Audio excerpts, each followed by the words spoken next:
Okay, guys, I'm here for my review of this week's Monday Night Raw, the first Raw of 2017, the January 2nd edition. Was it any good? It had a couple good things, but that was pretty much about it.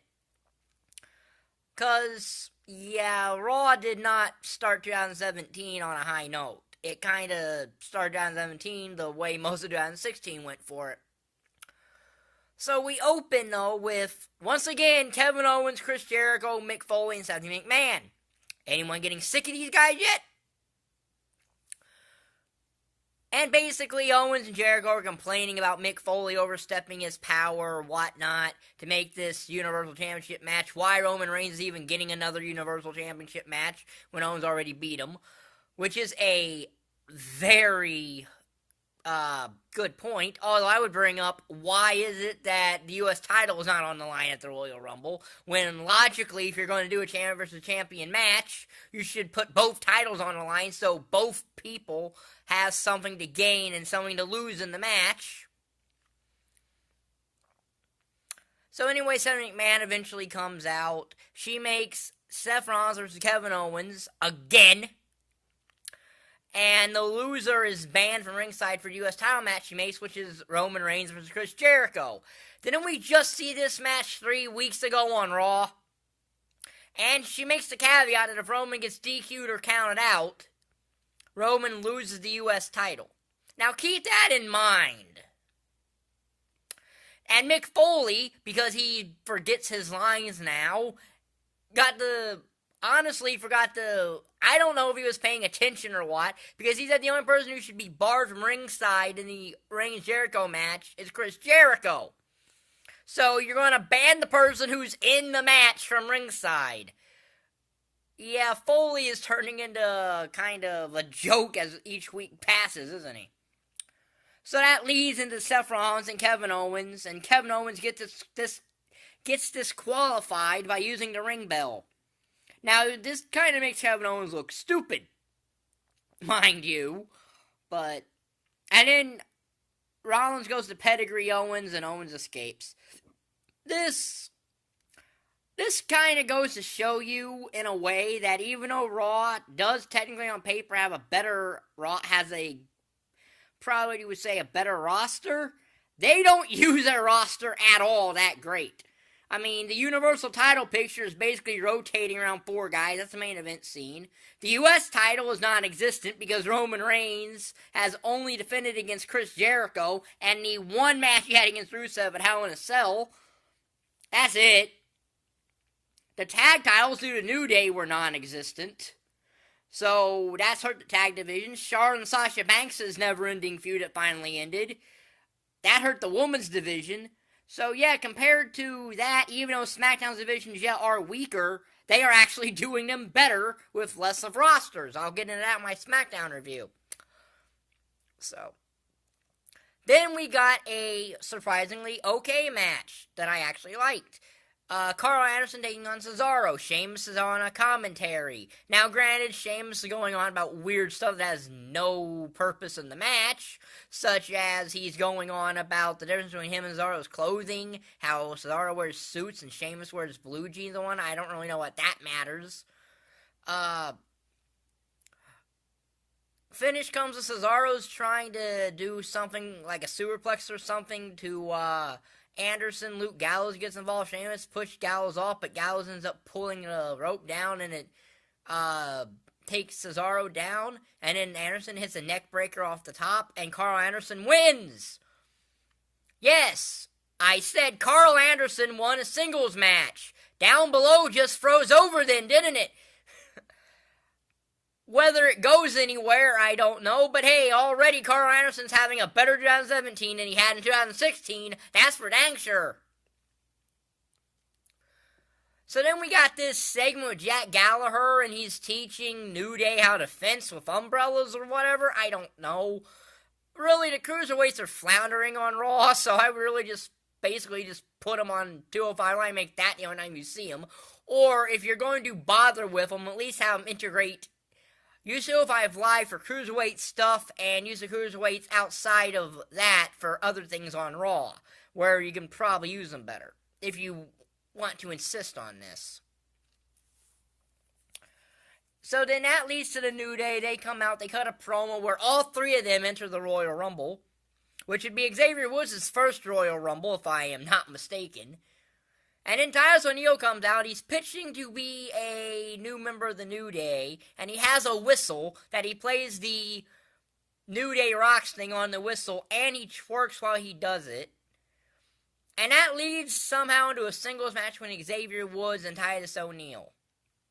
And Xavier Woods wins. Well, that's good. Surprisingly, the announcers did not mention up, up, down, down at all, because generally they make a notion of that when Xavier Woods is wrestling about that. Which is odd, I find, because Zack Ryder used YouTube, got over with the fans, and the WWE decided to bury him for that. Xavier Woods had the YouTube channel, gets over, but he was already over with New Day, but they're allowed to mention that. Isn't that a tad bit hypocritical? I don't know. So, yeah. So then we got Chris Jericho, Roman Reigns in a match that wasn't the main event. Okay. And keep in mind what I said about if Roman got DQ'd or counted out, he'd lose the championship. Well, Jericho did this thing where he took the turnbuckle pad off, and as the referee's fixing that, he notices that right before he's about to turn around, Jericho goes out, gets the U.S. title, throws it to Reigns, and pulls an Eddie Guerrero by lying on the ground and pretending he got hit with the title. Now, the referee sees this, and any other time, this would end with a DQ no matter who it is. But for some reason, and SmackDown did this too, both these shows had some really, really odd pushover officials, because the referee just says, okay, he doesn't disqualify Reigns, and Reigns wins the spear. I would have actually had Jericho win that way, because the WWE clearly doesn't want Reigns as the United States champion. So you can take the title off of Reigns without him actually being pinned, which is the only way he's going to ever actually lose that dumb thing is to not be pinned, so it'll be in some kind of triple threat match or a situation like this, I'm guessing.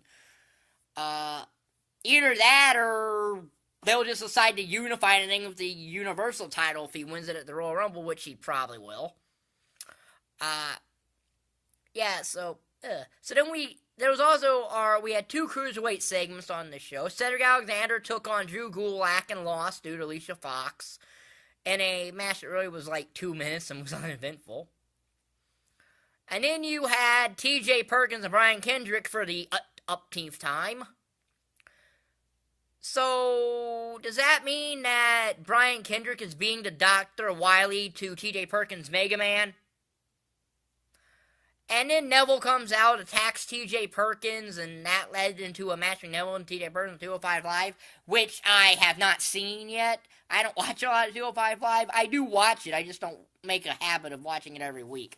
I limit my W Network use sometimes, but I will periodically watch things if I have nothing else to do.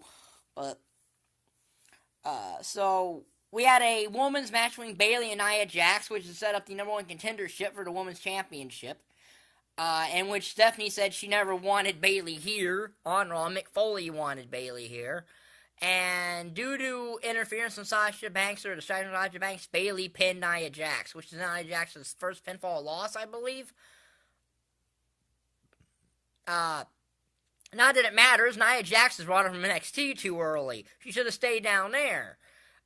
So, presumably at the Royal Rumble, Sasha Banks is going to have her hands full when it comes to trying to get something out of Nia Jax. Because Asuka hasn't gotten much out. Asuka didn't get much out of her. Bayley, I don't think, got much out of her. I never saw Bayley and Nia Jax's first match.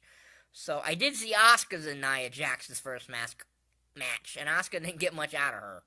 So, I mean, there's an upside there, sure, but it has to be tapped. So our main event segment, the Kevin Owens Show with Goldberg.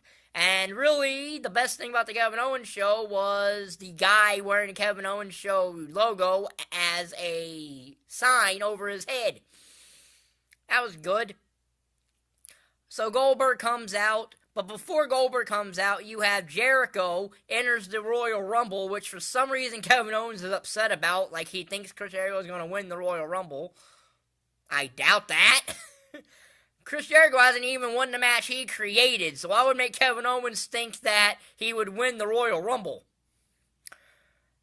And Jericho said he's the third person to enter the Royal Rumble. Well, actually, he was the fifth. Actually, he was the sixth because New Day had entered before him.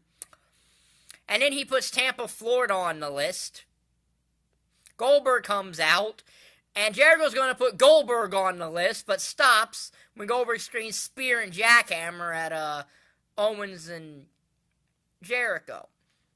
This thing was going okay, but then out comes Roman Reigns, who just completely decides to overlook Kevin Owens because Goldberg is more important to him.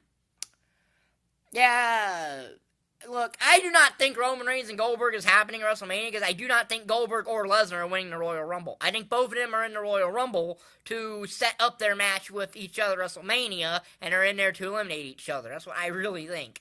Because unless you have Goldberg squash Reigns in a minute 26, which I guarantee you the WWE will not do, Goldberg does not do long matches. It is his weak. It's the one thing he is weak in. And Reigns has never been really known to carry people to a match. So why would you actually bother with that?